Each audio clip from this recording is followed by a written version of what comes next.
በአንዳንድ ነቢያቶች ዘንድ ብቻ ነው ማለት ነው የሚወደደው የሚፈልገው። መጽሐፍ ቅዱሳችን ነቢያትን፣ ሐዋርያትን፣ ወንጌል ሰባኪዎችን እንዳልሽው ለክብር ለዝና ወይም ደግሞ ለተለያየ አይነት መጋቢዎችና አስተማሪዎችን ነው እንደሰጠ የሚነግረን እንጂ በተለየ መልኩ ሜጀር ዋን ነቢያቶች ሰዋዊ ጥቅሞች የሚውሉ እንጂ መጽሐፍ ቅዱሳዊ አይደሉም ብሎ የሚቃወሙ በአብዛኛው ወንጌሉን በትክክል የሚያውቁና እግዚአብሔርን የሚያከብሩ አገልጋዮች ውሱን ነቢያቶች አሉ ማለት ነው። ስለዚህ ያላለንን ማምጣት በራሱ በእግዚአብሔር የሚያስጠይቅ ነው። ምስቅልቅሉ ለወጣ አይነት መልከ ጥፉ ገጽታ ተጠንቅቀው ካልሄዱበት በስተቀር ለአደጋም ቅርብ የሆነ ነው። የሚደረጉት ነገሮች ሁሉ ሰዎች ሁሉንም ኦፊስ በዛ መልኩ እንዲያዩት አድርጓል። የእግዚአብሔር ገንዘብ ወዳዶች በዙበት ለማይጠቅም ጉዳይ አዋሉት። ነቢያቶቹ ናቸው የሚሸጥ ነገር የምትወዱት። አንድ ሰው ፈውስ ሲያስብ ዘይት ማሰብ፣ ፈውስ ሲያስብ ገስታውስ ማሰብ፣ ፈውስ ሲያስብ ከጥቅም ጋር ማሰብ፣ የጠላትን መልክ መንጸባረቂያ። ገዢ ከሌለ እኮ ሻጭ አይኖርም። አብዛኛው የነቢያት አገልግሎቶች ውስጥ የጌታ ነው የሚሉም አሉ፣ ድቅል ነው መናፍስታዊ ነገርም አለው የሚሉ አሉ። ከየትኛው ጎን ነሽ?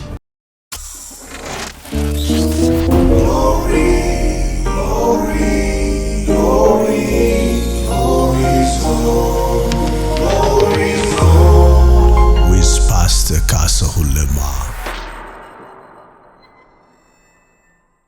ሰላም የተወደዳችሁ የግሎሪ ዞን ሚዲያ እና ቲቪ ወርልድ ዋይድ ቻናል ቤተሰቦች አድማጭ ተመልካቾች የጌታ ጸጋና ሰላም ይብዛላችሁ እያልኩኝ ዛሬም እንደተለመደው በመተወዱትና በመተናፍቁት እጅግ ሁልጊዜ በመልካም ሐሳቦቻችሁ እየገነባችሁት ደግሞ ለሌሎች እንዲደርስ ገዛችሁን እያደረጋችሁ ላላችሁ ወገኖች ጸጋና ሰላም ይብዛላችሁ። ተባረኩ። ዛሬም እንዲሁ ከልዩ እንግዳ ጋራ እኔ ወንድማችሁ ፓስተር ካሳሁን ወደ እናንተ ጋር ብቅ ብለናል። ባለፈው የክፍል 1 ፕሮግራማችን ተገኝታ የነበረችው የዛሬ እንግዳዬ ነብይት ማራናታ ዛሬ በክፍል 2 ፕሮግራም አብረን እንደገና ተከስተናል። ስለዚህ መልካም ቆይታና መልካም ጊዜ እንዲሆንላችሁ እየተመኘሁኝ የመጀመሪያ ድርጊታችሁ ግን እንደ ሁል ጊዜው እኛ ከናንተ ጋር እንደሆነ እናንተ ከኛ ጋር መሆናችሁን የሚያሳይ አብሮነታችሁን የሚያመላክት አንድ ነገር እንድታደርጉ በጌታ ፍቅር አሳስባችኋለሁ። እሱም የቪዲዮአችንን ላይክ አስቀድማችሁ እንድታደርጉ እንዲሁም ሰብስክራይብ ያላደረጋችሁ ወገኖች ሰብስክራይብ እንድታደርጉ ደግሞ ሌላ አደራ ለሌሎች ሰዎች ደግሞ ሼር በማድረግ ፕሮግራሙ የብዙዎች በረከት እንዲሆን ይሄንን እንድታደርጉ በጌታ ፍቅር አሳስባችኋለሁ። ጸጋ ይብዛላችሁ፣ መልካም ቆይታ ይሆንላችሁ እያልኩኝ ከፍታ ቆይታ በኋላ እንግዳዬን ታደምጧት ዘንድ ጋብዛችኋለሁ።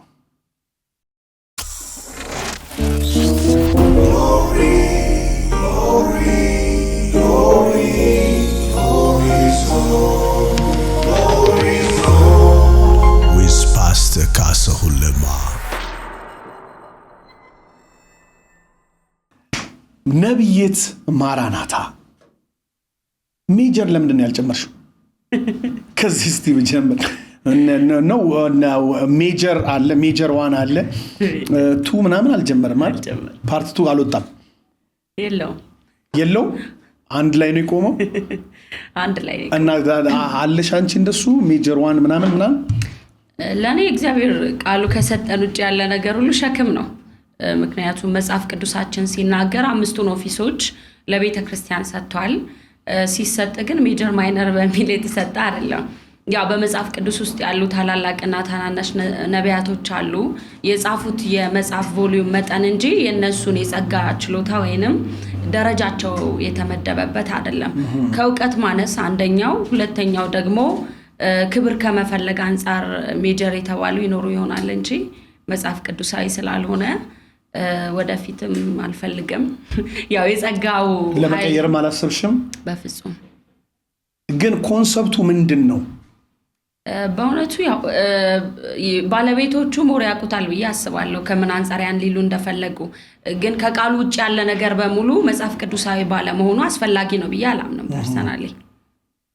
ስለዚህ አሁን ይሄ ሜጀር 1 ሜጀር የሚባሉት ነገሮች በአንዳንድ ነቢያቶች ዘንድ ብቻ ነው ማለት ነው የሚወደደውም የሚፈለገውም እንዳልሽው ለክብር ለዝና ወይም ደግሞ ለተለያየ አይነት ሰዋዊ ጥቅማ ጥቅሞች የሚውሉ እንጂ መጽሐፍ ቅዱሳዊ አይደሉም ብሎ የሚቃወሙ ውሱን ነቢያቶች አሉ ማለት ነው።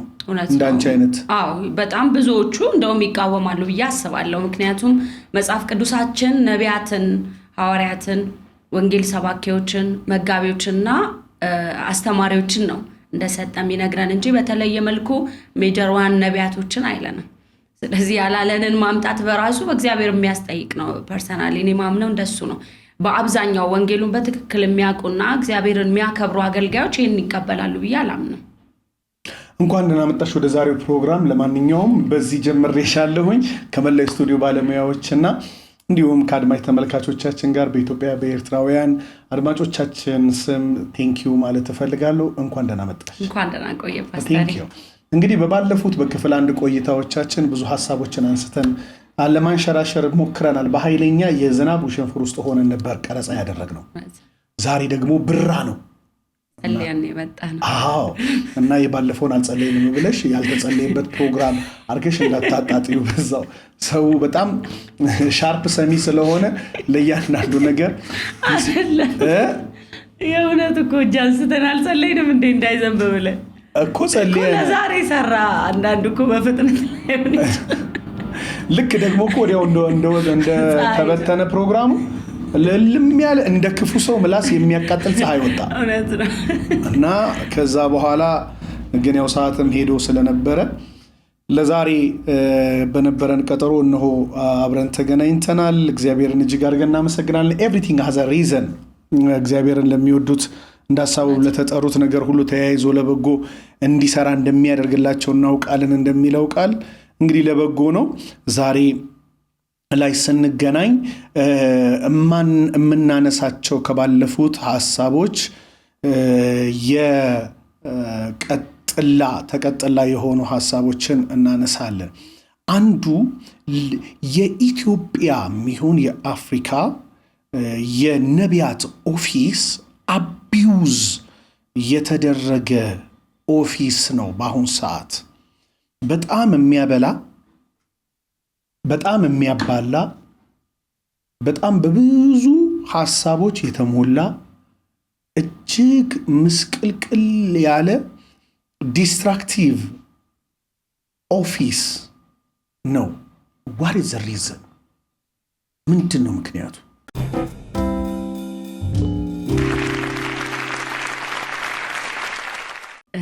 እንግዲህ ከሌሎች ኦፊሶች በተለየ መልኩ እግዚአብሔር በተለየ ሐሳቡ ውስጥ ትውልድ ጋር ለጥቅም ያመጣው ኦፊስ ነው። ነገር ግን በየዘመናቱ እግዚአብሔር ይሄንን አገልግሎት የሰጣቸው አገልጋዮች ተጠንቅቀው ካልሄዱበት በስተቀር ለአደጋም ቅርብ የሆነ ነው። ምክንያቱም በነቢያት ኦፊስ ውስጥ ባለፉት በብሉይ ኪዳንም በአዲስ ኪዳንም ስንመለከት እግዚአብሔር አምላክ ፈጣን የሆኑ ምላሾችን ለትውልድ የሚያስተጋባበት የራሱን አጀንዳ ደግሞ ለትውልድ ማሳወቅ ሲፈልግ በቅርበት የሚያወራበት ኦፊስ ነው። ከዛ ባሻገር እግዚአብሔር አምላክ ያስቀመጠውን ያንን ፕሮግራም ደግሞ በተቃራኒው መንገድ ደግሞ ለማጥፋት የሚተጋም የጠላት አሰራር አለ። ስለዚህ ከቃሉ ውጪ የሚሄዱ አንዳንድ በዚህ ኦፊስ ውስጥ ያሉ አገልጋዮች ሰዎች ሁሉንም ኦፊስ በዛ መልኩ እንዲያዩት አድርጓል። ብቻ የነቢያቱ ኦፊስ ብቻ አይደለም እዛ ላይ ትኩረት ቢደረግም ለምንድን ነው እንደዚህ ሆነው ብዬ ሳስብ በዚህ ዘመን ኦፊስ ውስጥ እንደሚያገለግል ሰው ገንዘብ ወዳዶች በዙበት አገልግሎቱን ንጹህን አገልግሎት ሞር ለገንዘብ መጠቀሚያ አድርገውታል። አቢዩዝ ያደረጉት አገልጋዮች አሉ ራሱን ኦፊሱን ያንን የተሰጣቸውን ጸጋ ተጠቅመው ለማይጠቅም ጉዳይ አዋሉት። ስለዚህ አንድ ሰው ነቢያትን ሲያስብ ወይም ነብይን ሲያስብ የሚያስበው ከገንዘብ አንጻር ሆኗል። አሁን ላይ ማለት አንድ ሰው ፈውስ ሲያስብ ዘይት ማሰብ፣ ፈውስ ሲያስብ ገስት ሃውስ ማሰብ፣ ፈውስ ሲያስብ ከጥቅም ጋር ማሰብ ጀምሯል። ለምን ያሆነ ሁለት ምክንያቶች አሉት በኔ እይታ። የመጀመሪያው እውነተኛ እግዚአብሔርን የሚፈሩ በጽድቅ የሚያገለግሉ በዚህ ኦፊስ ውስጥ ያሉ ሰዎች አሉ። እነሱን ከመቀበል ይልቅ ሞር ፕሮሞት የሚያደርጉትን የሚቀበል ትውልድ በዝቷል። ማለት የሚሸጥ ነገር ይወዳል በዚህ ዘመን ያለ ክርስቲያን በአብዛኛው ያየሁት እሱን ነው። ሁለተኛው ነገር ደግሞ ነው ምእመኑ ነው የእውነት የሚሸጥ ነገር የሚወደው ወይንስ ነቢያቶቹ ናቸው የሚሸጥ ነገር የምትወዱት? ያው እኮ ነው እኔ ሻጭ ስላልሆንኩ አይመለከተኝም። ምክንያቱም እኛ ጋር የነቢያት ኦፊስ ነው አንድ ላይ በነቢያት አሁን ነብይ ስለሆንሽ ነው ጥያቄ የማቀርበው እንጂ ሐዋርያ ብትሆኝ አላቀርብልሽም ነበር። ልክ ነው እኮ ነብይ ነኝ፣ ግን ነብይ ሆኜ ዘይት ከሚሸጥ ወገን አይደለሁም። ውሃ ከሚሸጡ ሽያጭ ውስጥ የለንም። በዘይት እንጸልያለን፣ ዘይት ግን አንሸጥም። ወይንም ደግሞ በኦፊሱ ስም የምንሸጠው ምንም አይነት የሽያጭ አገልግሎት የለም። ስለዚህ ምንም ነብይ በሆነ ኦፊስ ውስጥም በሆን የማይመለከተኝ ደግሞ ጉዳይ ይኖራል። ስለዚህ ሞር አሁን ላይ ባለው ሲዝን ውስጥ ገዢ ከሌለ እኮ ሻጭ አይኖርም ማለት ገዢዎች ስለበዙ ነው ሻጩም የበዛው። ስለዚህ ህዝቡም ተጠያቂ ነው ለዚህ ኦፊስ በተሳሳተ መንገድ ለመሄዱ። ስለዚህ አንድ ምርት ገበያው ላይ በጣም በተቸገረ ከዛ እንደገና በታመመ እንደገና ፈረንካ አውጥቶ በገዛ ህዝቡ ላይ ፓስተርዬ ምን አለ መሰለህ መጽሐፍ ቅዱሳችን የሚነግረን እውነት አለ እኮ አይደለ? የጸጋ ስጦታዎችን ለመጠቀም በገንዘብ ግዙ የሚል መጽሐፍ ቅዱሳችን ውስጥ የለም። እንደውም እኔ መጽሐፍ ቅዱስን ከማወቅ ይልቅ የሰዎችን ስም የሚያውቁ ምዕመናን በስተዋል። እውነት ለመናገር ቁጭ ብለው በትክክል ቤተክርስቲያን ውስጥ ደቀ መዝሙር ለመሆን የፈቀደ ሰው በትክክል ከኢየሱስ የተማረ ሰው የኢየሱስ ክርስቶስ ኃይል በሱ በራሱ ይገለጣል። ሌላው ደግሞ የእግዚአብሔር የሆነውና ያልሆነውን የሚለይበት የመለየት ጸጋ ይሰጠዋል። ስለዚህ እንዴት ነው በገንዘብ ሲባል ነው ለማለት አቅም ያጣው ምዕመኑስ? ሁሉም ማለት አይደለም። በትክክል የእግዚአብሔርን ቃል እየሰሙ በቃሉ መሰረት የሚኖሩ ምዕመናን አሉ። አብዛኛው ግን እየገዛ ስላለ ነው ሻጩም የበዛው። ስለዚህ ወደ ቃሉ እውነት ምዕመኑን መመለስ አለበት። በዚህ ኦፊስም ላይ በተሳሳተ መንገድ ተሳስተው ህዝቡን እያሳሳቱ ያሉ አገልጋዮች ወደ እግዚአብሔር ቃል እውነት መመለስ አለባቸው ብዬ አስባለሁ። ስለዚህ ሁለት ምክንያት ያልኩ፣ አንደኛው ገንዘብን ከመውደድ የመጡ ሽያጮች አሉ። ሽያጩ ጋር ስንመጣ ደግሞ ባለፈው እንዳነሳ ነው የተለያዩ ወጪዎችን ከቨር ለማድረግ እንደ አንድ የገቢ ምንጭ ተደርጓል። ሁለተኛው ነገር ደግሞ ጠላት እዚህ የገንዘብ መውደድ ውስጥ ሲያስገባ ኢየሱስ ክርስቶስ እንደነገረን ሁለት ጌታ አለን ያለን ማለት ለሁለት ጌቶች መገዛት አትችሉም ብሎናል። ለሰይጣን አይደለም ያለው፣ አንደኛው ጌታ ገንዘብ እንደሆነ ነግሮናል። ማሞን የሚባል የጣዖት ስም የተሰጠው ነው። ገንዘብን የሚወዱ ሰዎች እያመለኩ ያሉት ማሞንን ነው። ስለዚህ ገንዘብን የሚወዱ ሰዎች ከጌታ ተለይተው ወደ ሌላኛው ጌታ ሽፍት አድርገዋል። ምናልባት ቸርች ውስጥ ሊሰነብቱ ይችላሉ፣ ሊቆዩ ይችላሉ፣ ሊያገለግሉ ይችላሉ፣ የተለያየ የጸጋ ስጦታ ሊገለጥባቸው ይችላል። ግን ያ ነገር እያደገ ሲመጣ ራሳቸውን የሚያጠፋም ጭምር ይሆናል። ስለዚህ ይሁዳን ማየት እንችላለን በአዲስ ኪዳን። የዚህ አንዱ ተጠቂ ከመሆኑ የተነሳ ነው አምላኩን በ30 ብር የተደራደረው። ስለዚህ የሆነ ሲዝን ላይ የሚገለጥ ማኒፌስት የሚያደርግ ለጥፋታቸው ምክንያት የሚሆን ነገር ይኖራል። ስለዚህ ሁሉም ነቢያቶች በዚህ መልክ ሊታዩ አይገባም። በተሳሳተ መንገድ ኦፊሱን ያሰደቡ እንዳሉ ሆነው ደግሞ በእውነተኛ መንፈስ የእግዚአብሔርን ክብር ጠብቀው ለፍቃዱ ብቻ ብዙ ዋጋ እየከፈሉ የሚያገለግሉ ደግሞ እውነተኛ አገልጋዮች በየስፍራው አሉ። ስለዚህ ሪዝኑ ኮንፍሊክት ኦፍ ኢንተረስት ነው። ለእንደዚህ አይነት ሁሉ ዲስትራክሽን ለእንዲህ አይነት በጣም ብዙ ምስቅልቅሉ ለወጣ አይነት መልከ ጥፉ ገጽታ የተዳረገው ከዚህ የተነሳ ነው ብለሽ የምታምኙ ማለት ነው። አሁን ለምሳሌ ምንድነው የማነሳው ነገር ስም አልቀየርሽም አንቺ። አሁን ለምሳሌ ስም መቀየር ሁሉ አለ ወደ ነቢያት ኦፊስ ውስጥ አሁን ሲገባ ከኦሪጂናል ስም ወዲያው ስም ይቀይራሉ። ስም መቀየር ብቻ አይደለም፣ ከዛ በኋላ ስም ይቀጠላል እና ከዛ በኋላ የሚደረጉት ነገሮች ሁሉ የእግዚአብሔርም የጠላትም መልክ መንጸባረቂያ ይሆናሉ።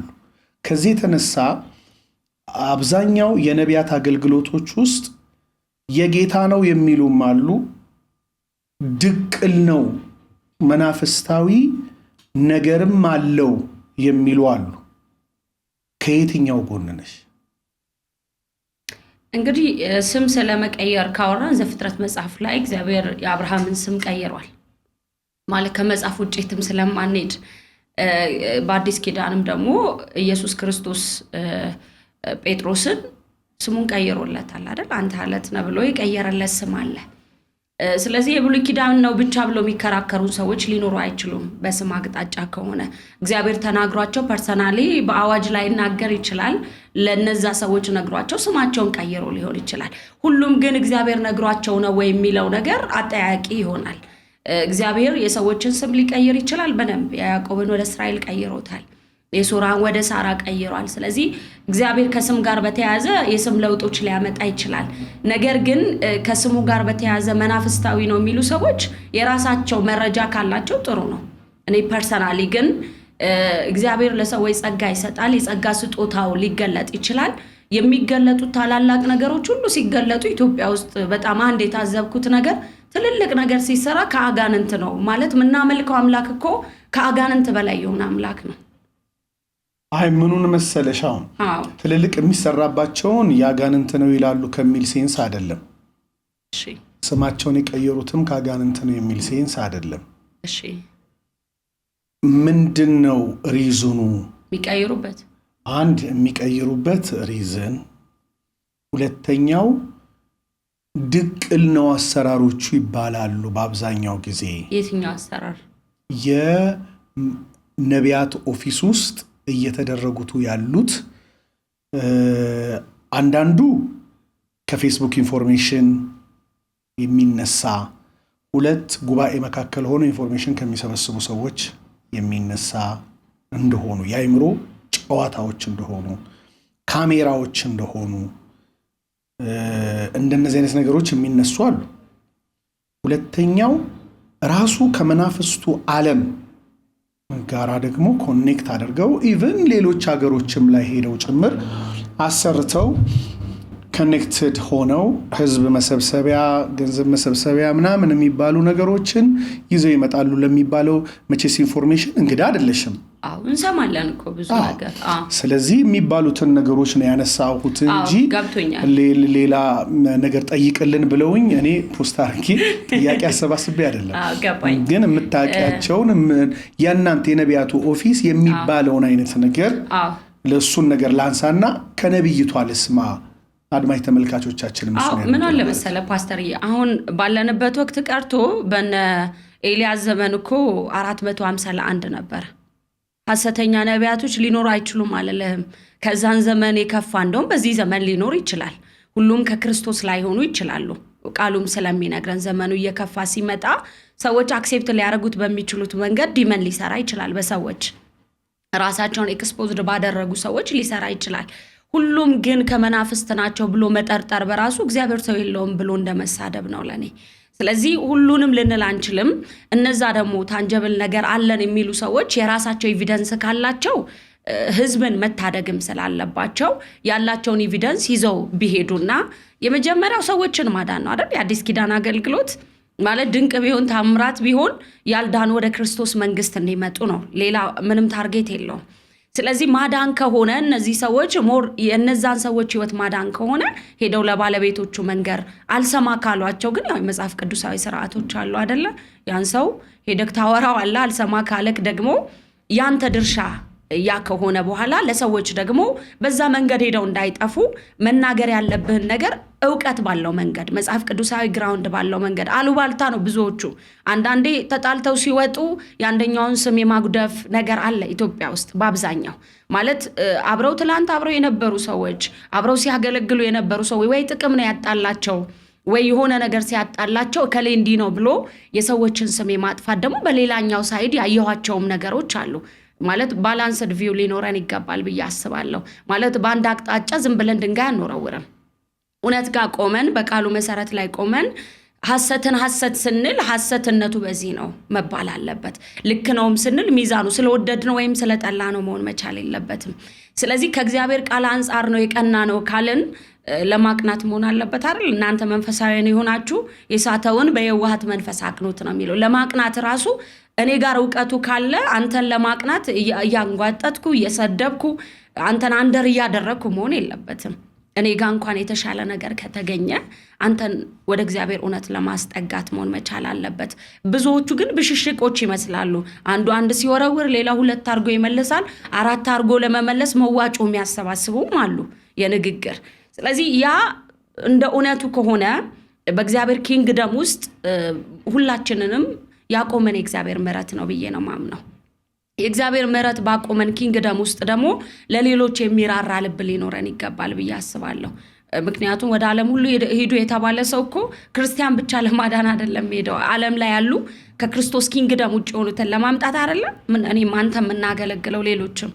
ስለዚህ ክፍተቶች ይኖራሉ። ደግሞም እንደተባለው ከጨለማው ዓለም ጋርም ግንኙነት ያላቸው ሰዎች ይኖሩ ይሆናል። እኔ ፐርሰናሊ ከላይ ያለበት ብዬ ልልምችለው ሰው የሰማሁት ከእግዚአብሔር የሰማሁት ነገር ስለሌለ ማለት ኢንፎርሜሽን እና ከእግዚአብሔር መንፈስ መስማት ይለያያል። የእግዚአብሔር መንፈስ ሲሞንን እኮ ሐዋርያት ሥራ ምዕራፍ 8 ላይ አያሌ ዘመን የእግዚአብሔር ኃይል እየተባለ አስገርሟል አይደል? ይሄ አዲስ ኪዳን ትምህርት ነው። ነገር ግን እውነተኛው ኢየሱስ ሲሰበክ ውሸተኛው ደግሞ ተጋልጧል። ታዲያ እውነተኞች ካሉ ለምንድን ነው የነሱ ቅባት ውሸተኞችን ማያጋልጠው? አለ ከተባለ አለ የሚሉ ሰዎች አለ ከሚለው ባሻገር እነዛን ሰዎች የመቀየር አቅም ለምን አጡ? ስለዚህ እውነተኛ ቅባት ያለበት ሰው የሌሎቹን ስተት የሚያርም እውነት ውስጡ ይኖራል ብዬ አምናለሁ። ስለዚህ ለዚህ ጌታ እኮ እጁን ሰጥቷል አይደለ? ክፍሉ እንደሚነግረን ሐዋርያት ሥራ ምዕራፍ 8 ላይ ለዚህ ጌታ እጁን ሰጥቶ ከዛ በኋላ ከተጠመቀ በኋላ መንፈስ ቅዱስን ሊሞሉ ሲሉ ግን አንድ ነገር አለ። እኔም ለሌሎች ይህን ማድረግ እንድችል በገንዘብ ስጡኝ ሲል ሰውዬ ውስጥ ያለ ሲድ አለ፣ መራራ ስራ አለ አይደለ? ስለዚህ ንስሐ ካልገባ መቀጠል አይችልም፣ ልምድ ቶሎ አይለቅም። ስለዚህ የጌታ ከሆኑ ይቀጥላሉ፣ ፍሬያቸው የሚገለጥ የለ። የጌታ ደግሞ ካልሆኑ በፍሬያቸው እናውቃቸዋለን። ይሄ ነው በእኔ በኩል ያለው። That's good. Thank you so much. አንዱ የነቢያት ኦፊስ ውስጥ ካሉት ነገሮች ጋራ ተያይዞ የሚነሳው ነገር ጥቅም ፈላጊነት፣ ለዛ ጥቅም ደግሞ የሚካሄድ ኤክስትራ ማይል፣ ሌላውን ነቢይ ሌላውን አገልግሎት ስም ለማጠልሸት ከጀርባ በሚሰሩ የተለያዩ አይነት የሚዲያ ሰራዊት ዘመቻ ማካሄድ፣ የተደራጀ አይነት ሲስተማቲክ የሆነ ነገር የነቢያቱ ኦፊሶች ታደርጋላችሁ፣ ኮምፒቲሽን በመካከላችሁ አለ ስለሚባል የነቢያት ኦፊስ ውስጥ ያለ አንድ ሰው ሳገኝ እነዛን ነገሮች ወደ እናንተ ጋር ነው ማመጣው። ወደ ፓስተሮች አልወረውርም፣ ምክንያቱም በፓስተሮች ኤሪያ አይደለም እሱ ነገር ያለው። ስለዚህ ያንን ነገር እንደነሱ አይነት ሐሳቦች በምንድን ነው የሚስተካከሉት? አሁን አንድ ጽሁፍ መጽሐፍ ጽፈሻል። ከጻፍሻቸው መጽሐፎች መካከል አንዱ ይሄ መጽሐፍ ነው እና የጽድቅ ፀሐይ ለኢትዮጵያ ይላል። የማንቂያ ደወል መልእክት ነው የሚለው። እንትኑን ከዲያቆን ምህረታብ ከመምህር ምህረታብ ነው እንዲወሰድሽ የማንቂያ ደወል የሚለው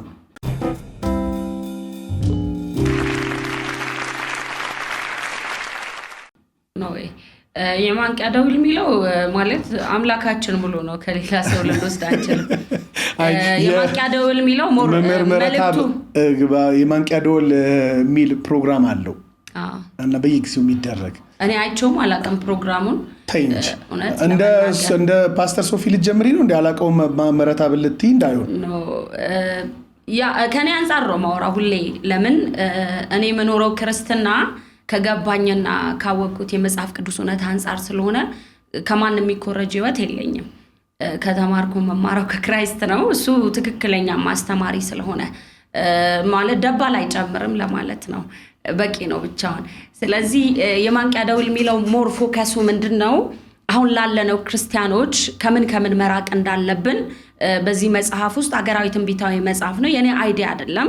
እግዚአብሔር የተናገረኝና የጻፍኩበት ባለፉት 10 ዓመታት ስለ ሀገር፣ ስለ ቤተ ክርስቲያን፣ ስለ ፋሚሊ፣ ስለ ሙስና፣ ስለ ዘረኛነት በዚህ መጽሐፍ ውስጥ ዲቴል ተጽፏል። ለዛ ነው ያነሳሁብሽ። ለምን አሁን ይሄ አንደኛ የማንቂያ ደወል መልእክት ይላል። ርዕሶቹ በተከታታይ ወደ 3 ርዕስ ነው በአንድ ላይ ያለበት።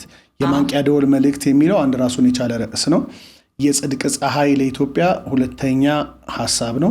በሶስተኛ ደረጃ ለኢትዮጵያ የመመለስ ጊዜዋ ነው የሚል የመደምደሚያ ሐሳብ እንደገና ተቀምጦበታል።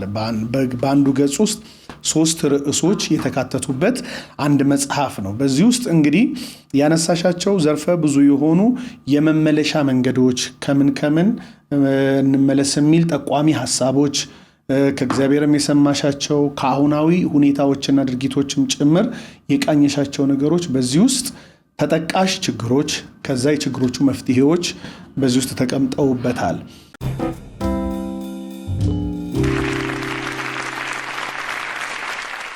አንዱ በዚህ መጽሐፍ ውስጥ ሳገላብጥ ባየሁት ነገር ለተለያዩ ነቢያቶች በስም እየጠቀስሽ በስም ባድራሻቸው እየጻፍሽ በዚህ ጉዳይ ላይ ዘይትም ለሚሸጡት፣ ጨውም ለሚሸጡት፣ ጨርቅም ለሚሸጡት፣ ውሃም ለሚሸጡት፣ ገስታውስም ላላቸው ለተለያዩ ነቢያቶች ይድረስልኝ፣ ለአገልጋዮች ይሄ ነገር ይድረስልኝ የሚል ባድራሻቸው ስሙን ባልጠቅሰውም ይሄ መጽሐፍ ላይ ራሱ የተጠቀሰ ሰው አለ፣ ቀኑም አለ።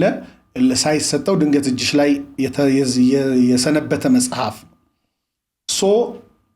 እነዚህን ነገሮች ስታነሻቸው በትክክል ቦልድሊ ጠቅሰሻቸዋል።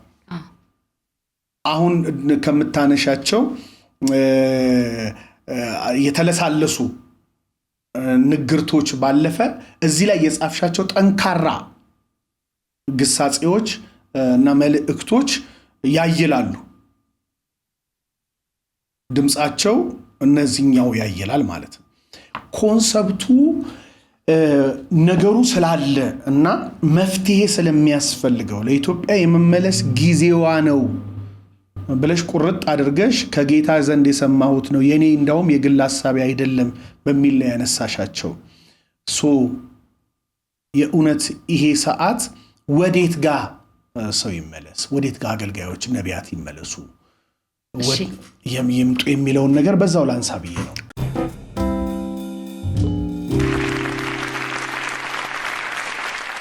እሺ ፓስተር፣ አሁን ላይም ያነሳቸው ሐሳቦች የተለሳለሱ አይደሉም። የራሴን አቋም ከቃሉ አንፃር የገለጽኩበት ነው። እዚህ ጋር ያለው የተቀየረ አይደለም። አሁንም አቋሜ እግዚአብሔር በነገረኝ ባወራኝ ደግሞ በጻፍኩት መጽሐፍ መሰረት ላይ በየቆምኩባቸው መድረኮች የኔን አገልግሎት የሚያውቁ ስለ ጽድቅ ነው የምሰብከው። ከዛ ውጪ ልሰብክም አልችልም። የተጠራሁበትም እውነት እሱ ስለሆነ ሌላው ደግሞ በዚህ ዘመንም እግዚአብሔር ለዚህ ጊዜ ያስነሳኝ በዚህ ድምጽ ስለሆነ እንግዲህ እዚህ መጽሐፍ ላይ ኢትዮጵያ ውስጥ ያሉ ችግሮች መነሻ ሐሳባቸው ምንድነው? ሁለተኛው ፓርት ላይ ደግሞ በሱ ምክንያት የመጡ ጉዳቶች ምንድናቸው?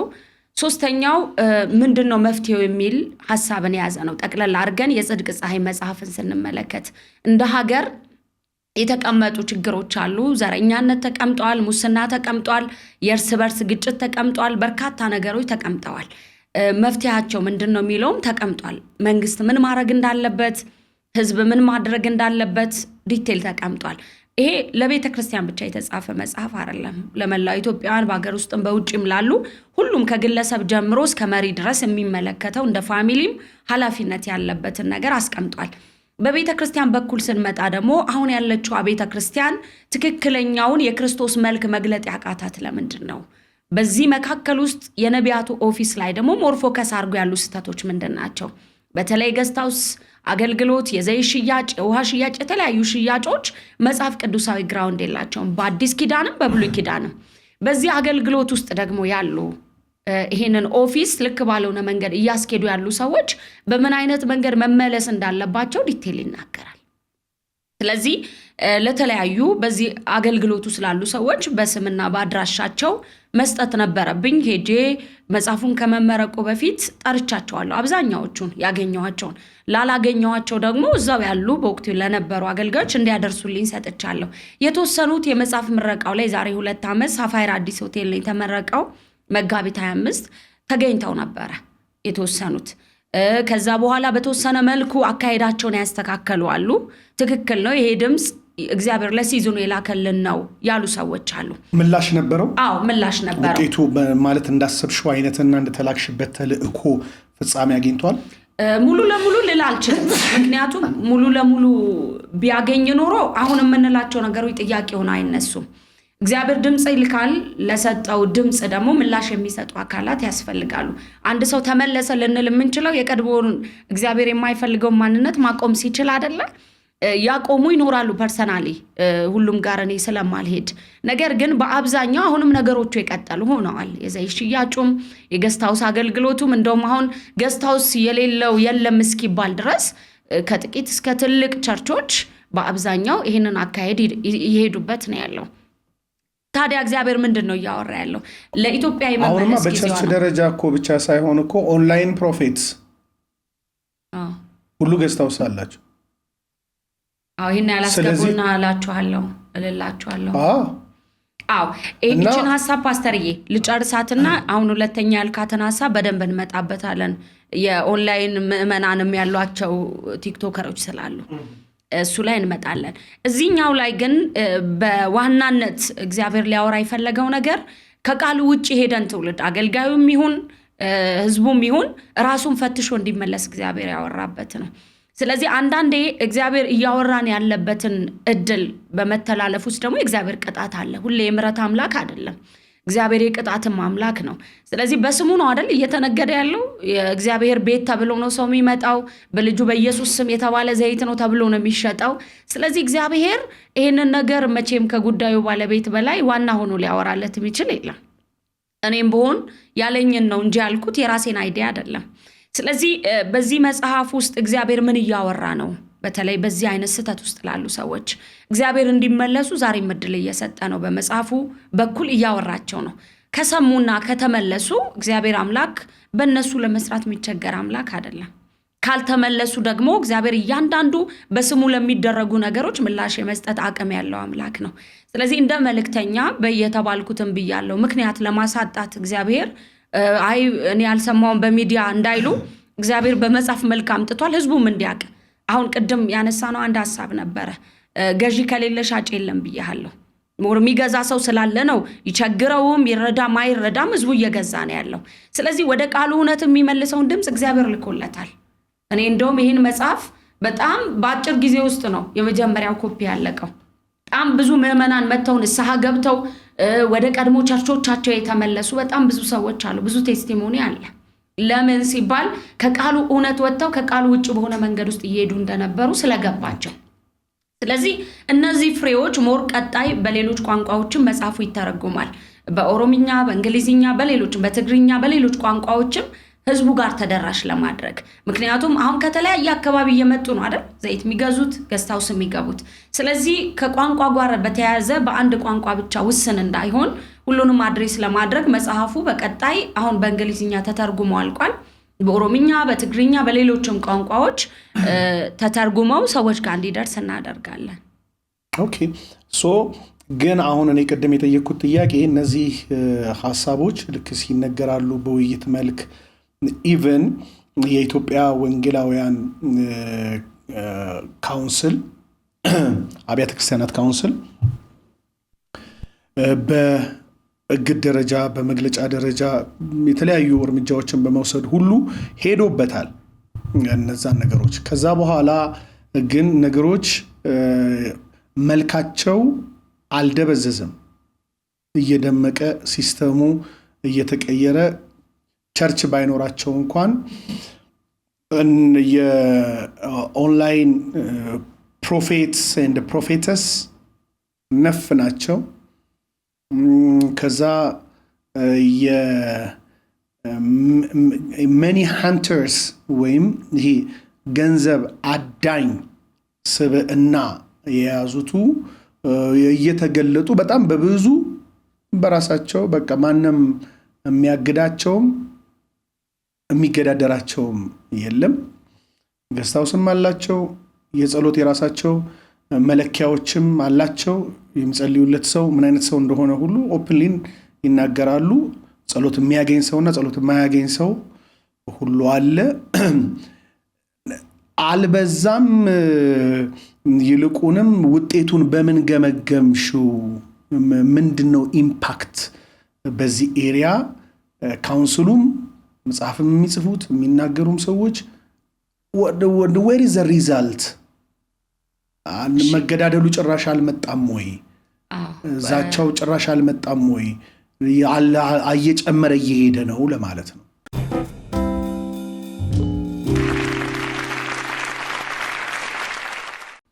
ገባኝ ፓስተር። እንግዲህ የኛ ድርሻ እግዚአብሔር በሉ ያለንን ማለት ነው። ከነዛ ወገን አለመገኘት ነው። የልጁን መልክ በእኛ መግለጥ ነው የኛ ድርሻ። ሰምቶ መመለስ ደግሞ የሰሚዎቹ ድርሻ ነው። በዛ ችግር ውስጥ ያሉ ሰዎች አሁን ይሄ የሚያሳየው ከእግዚአብሔር ልባቸው ምን ያህል እንደራቀ ነው። ማለት ሰው እግዚአብሔርን መፍራት ካልቻለ እግዚአብሔር የሚለውን መስማት አይችልም። ስለዚህ ሞር እግዚአብሔርን አለመፍራት በመጣ ቁጥር ደግሞ እግዚአብሔርን እንደ እግዚአብሔርነቱ መጠን አይደለም የሚለው ባላከበሩት ልክ ይላል አይደል? እግዚአብሔር ለማይረባ አእምሮ አሳልፎ ይሰጣቸዋል። ስለዚህ ለማይረባ አእምሮ ሰው ተላልፎ መሰጠት ሲጀምር የመጀመሪያው ቆም ብሎ ራሱን ማየት ያቆማል። ውጤቱ እኮ እግዚአብሔር ለመልካም ነው እያወራ ያለው። ማንንም ለመውቀስ ለመኮነን አይደለም። ከቃሉ ውጭ የሆነውን የሳተውን ለመመለስ ነው፣ የወደቀን ለማንሳት ነው እያወራ ያለው። ለመመለስ ዝግጁ የሆኑ ሰዎች እየተመለሱ ነው። ምክንያቱም በቴስቲሞኒዎቹ እየነገርኩ ስለሆነ ያልተመለሱ ሰዎች አሉ። ነገሩ ይበልጥ እየባሰ ነው ላልከኝ ጥያቄ ደግሞ የሰዎችን የልብ ልከኛነት ነው የሚያሳየው። ስለዚህ ለዚህ ውጤት ሰጪው የቀደም እንዳልኩ የቤቱ ባለቤት ነው። ለቤቱ ባለቤት ስላለው ጅራፍ እየሰራ ስለሆነ ማለት ሻጮችን፣ ነጋዴዎችን ቤቱ የጸሎት ቤት ነው ብሎ አባረረ የሚለን የአዲስ ኪዳን ትምህርት ነው። አይኖት በዚህ ዘመን ጽዋ እስኪሞላ እንጂ እግዚአብሔር ተስማምቶ አይደለም።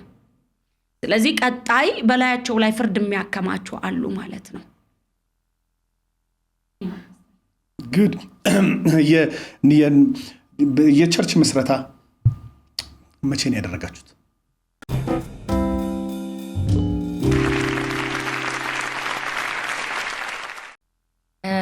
ቸርቻችን ከተመሰረተ የዲቫይን ኮቨናንት ከተመሰረተ አሁን 8 ዓመት ሆኖታል። ዲቫይን ኮቨናንት ኢንተርናሽናል ቸርች ከጋብቻ በኋላ ነው ያን ያደረጋችሁት? ሚኒስትሪው ቀድሞ ነው የጀመረው፣ ቸርቹ ደግሞ ከዛ በኋላ። ያንቺ ሚኒስትሪ ቀድሞ ጀመረ። ከዛ በኋላ ተጋባችሁ ከባለቤትሽ ጆዬ ጋራ። ከዛ በኋላ እሱ አሁን በፓስተራል ሚኒስትሪ ነው የሚያገለግለው። አዘ ፓስተር ቸርቹን ይመራል፣ ግን በነቢያትም ኦፊስ ያገለግላል። ኦኬ። ስለዚህ ስንጠራው ማን ብለን ነው የምንጠራው? የሚታወቀው ፕሮፌት ጆን ነው። ፕሮፌት ጆን ኦፊሱ አይቀየርማ። ማለት ያው በወንጌላዊነት ጀምሮ በሚጀር አፖስትልነት እንደሚጨርሱት አይደለም ፓስተር አይደለም። እሺ። ስለዚህ ያው ኦፊሱ እንዳለ ሆኖ ግን ቸርቹን የሚመራው ቪዥኑን እግዚአብሔር ስለሰጠው ይመራል። ግን ሌሎች ፓስተሮች ደግሞ አሉ። 5ቱንም ኦፊስ የምትቀበል ቤተክርስቲያን ነች። ወንጌላውያን አሉ፣ አስተማሪዎች አሉ፣ ነቢያቶች አሉ፣ ሐዋርያት አሉ፣ ነብይም አለ። ቸርችን ግን የሚመራት ኤሪያ ነብይ ነው ፓስተር ነው? ቪዥኑን እስከተቀበለ ድረስ የተቀበለው ሰው ነው ብዬ ነው ማምነው። ግዴታ ቸርቹን መሰረት መጽሐፍ ቅዱሳችን ላይ እንግዲህ በአንጾኪያ ቤተክርስቲያን ነቢያትና መምህራን ነበሩ ይላል አይደለ? ነበሩ ማለት እየመሩ ነበር ማለት ነው። ነበሩ ማለት እየመሩ ነበር ማለት እያገለገሉ ነበር ብቻ አይደለ? ሐዋርያት ተክለዋል። ቀጥሎ ግን ቸርቾቹን ይመሩ የነበሩት አንዳንድ ቦታዎች ላይ ኦፊሶቹ አልተገለጹም። ለምሳሌ ሐዋርያ ጳውሎስ በኤፌሶን ላለችው ቤተክርስቲያን ጢሞቴዎስን ሾሞታል። መጋቢ ነው የሚል ግን አልተጻፈም አይደል? ቲቶን ደግሞ በቀርጤስ ሾሞታል። ይሄ ነው ኦፊሱ የሚል ነገር አልተጻፈም።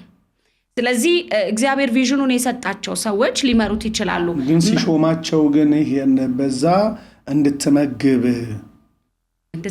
ማለት ግን መጋቢ ነው ማለት አይደለም። ማለት ኦፊሱን ኦርዴንድ ተደርጓል ማለት አይደለም። እንድትመግብ ብሎ ከሾመው እኮ መጋቢ ነህ እያለው ነው። እንድትጠብቅ የመንጋው እረኛን መንጋ ካለ እረኛ ነው የሚኖረው አይደለ?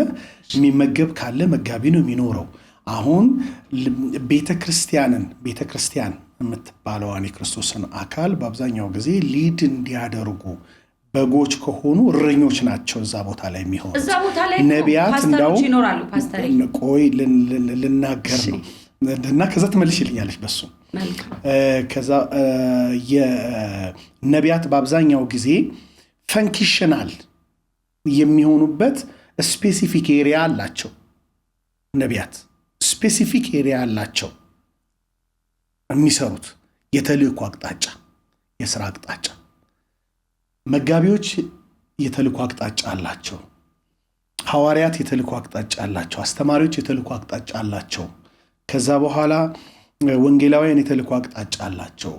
የተልእኮ አቅጣጫውን ካወቅን በኋላ በተልእኮ አቅጣጫ ውስጥ የሌሉ ሰዎች ከተልእኮ አቅጣጫቸው ውጪ መጥተው ሌላ ነገር ሲሰሩ ስናይ መጽሐፍ ቅዱሳዊ እገዛ ይኖረናል ወይ?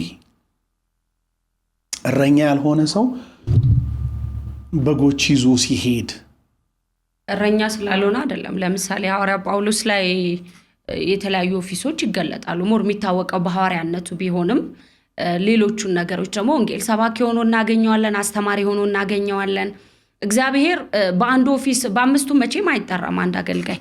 ለምሳሌ እኔ አስተምራለሁ፣ ግን መምህር ተብዬ እንደገና ነብይት አልባልም። ስለዚህ የተለያዩ ኦፊሶች እኛ ላይ ፈንክሽን አደረጉ ማለት በሁሉም ኦፊስ እንጠራለን ማለት አይደለም። አንድ ነብይ ሆኖ በኦፊሱ የተሾመ ሰው እግዚአብሔር በጎች ሊሰጠው ይችላል። ምን ማለት ነው? ሌሎቹም ኦፊሶች በሱ ውስጥ አሉ ማለት ነው። ስለዚህ በዛ መንገድ ሊጠቀምበት ይችላል። ግን ደግሞ እንዳልከው ቅድም ነብይ ስለሆነ ብቻ ግን አንድ ሰው ተነስቶ ቤተክርስቲያን መትከል አለበት ብዬ ደግሞ አላምንም ፐርሰናሊ። ለምን በጎቹን አሁን አንዳንድ ነቢያት የመሰረቷቸውን ቸርቾች ስንመለከት፣ የተከሏቸውን ቸርቾች ስንመለከት ሁሉም ነገር ላይ እነሱ መሆን የሚፈልጉ አሉ። ጸጋው ሳይኖራቸው ማስተማሩም ላይ በጎቹንም መጠበቅ ላይ ኢቭን ሌላ ላይ ሾሙ ይችላሉ በቸርቾቻቸው ላይ። ለምንድን ነው ያም የሆነው ሲባል ሁሉንም ጠቅልሎ ከመግዛት አንጻር ነው። ያንን አይነቱን ቤተክርስቲያን አይደለም ምን እያወራ ያለሁት። እግዚአብሔር በሰጠክ ቪዥን ውስጥ ግን አሁን አንተ በመጋቢነት የምትመራት ቤተክርስቲያን በስሩ የተለያዩ ኦፊሶች ይኖራሉ ኦርዴን እንደሚደረጉ። አንተ ነብይ ሆነ ግን እግዚአብሔር ቪዥኑን ቢሰጥክ ይሄኛውን ቪዥን ሲሰጥ እግዚአብሔር በአንተ ውስጥ ደግሞ የመጋቢነቱንም ጸጋ አብሮ አስቀምጧል ማለት ነው። በዛ መንገድ ነው ፕሮፌት ጆን ላይ የተቀመጠው ኦፊስ ሁሉንም ነገር ማድረግ የሚችል ካየሁት ፍሬ አይደል መመስከር የምችለው ላወራ የምችለው አጠገቤ ስላለ ስላየሁት ነገር ነው ልመሰክር የምችለው። እሱ ጋር የማስተማር ኦፊስ አለ፣ እንደገና የመጋቢነት አለ፣ የነቢያት ኦፊስ አለ። ሌላው በጣም ለነብስ አሸክማለሁ። አሁን ሌሎች ቦታዎች ላይ ሄዶ ፕላን ያደረጋቸው ብዙ ቦታዎች አሉ ቤተክርስቲያን ለመትከል ሞር ወንጌል ያልደረሰባቸው ቦታዎች። ስለዚህ ሸክሙ ከሌለክ ያው መንገድክ ያስታውቃል እኮ ብዙም አትሄድበትም፣ ፍሬዎችክም እንደዛው። ስለዚህ አንድ ቤተክርስቲያን ስትመሰረት አምስቱም ኦፊሶች ሊኖሯት ይገባል ብዬ አምናለሁ ፐርሰናሊ። በነብይ ብቻ መመራት አለባት ብዬ አላምንም። ነገር ግን በአንድ ነብይ ውስጥ ደግሞ ሌሎች ኦፊሶች ሊሰሩ ይችላሉ።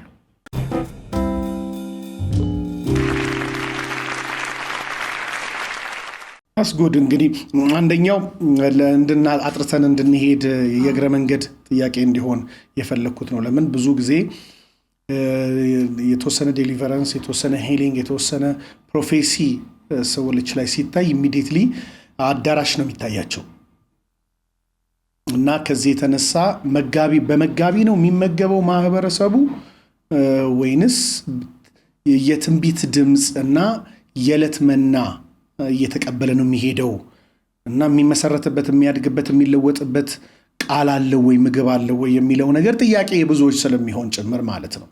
አንዱ በዛ ምክንያት ነው። ሁለተኛ ደግሞ ሳነሳ ልክ ቤተክርስቲያን ስትመሰርቱ ያንቺ ቪዥን የመጀመሪያው ሌላ ነበር። በራስሽ የጀመርሽው ሚኒስተር የወንጌል አገልግሎት አንድ እሱ ሌላ ነበር። ከዛ በኋላ ከወዲህ በኩል በቀደም በክፍል 1 ፕሮግራማችን አንስተነው ነበርና ከዛ በኋላውን ክፍል 2 ላይ ትንሽ በጨረፍታ አንስቼ መሄድ የፈለኩበት ምክንያት ምንድነው? አንዱ ያንቺ የሳቤህ ምንጭ ዓለም አቀፍ የወንጌል አገልግሎት የሚለው ያው ቪዥን አብዛኛው የሚሰራው ስራ አለው፣ ተልእኮ አለው፣ የተቀመጡ ተልእኮች። እሱም ተልእኮች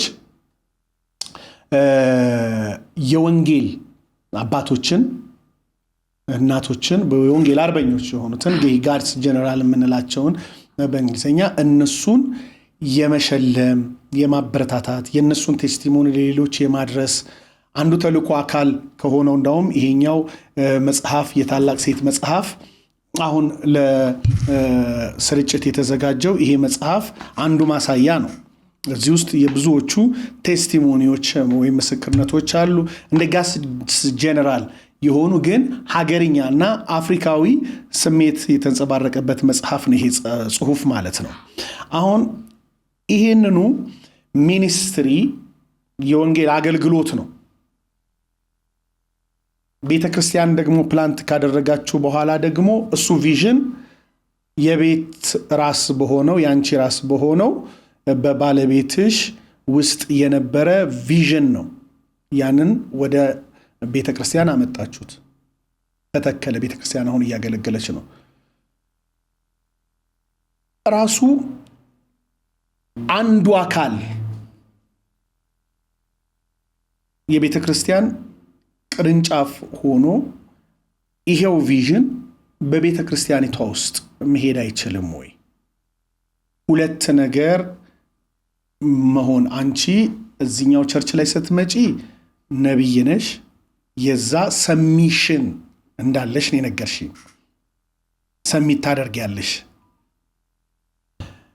እርሱ ደግሞ ለሳቤህ ዓለም አቀፍ የወንጌል አገልግሎት የሚያስፈልግ ነገር ሲኖር በዛ ሳፖርት ያደርጋል፣ ሰሚት ያደርጋል። ሁለት አመራር ከሚኖር በአንድ አመራር ስር ቅርንጫፎች ያሉት ዘውገ ብዙ የሆነ አንድ የአገልግሎት ስርዓት ለምን አላደረጋችሁትም? ያንቺ የሱ የሱ ያንቺ ሆኖ አይቀጥልም ነበር ወይ ለማለት ብቻ።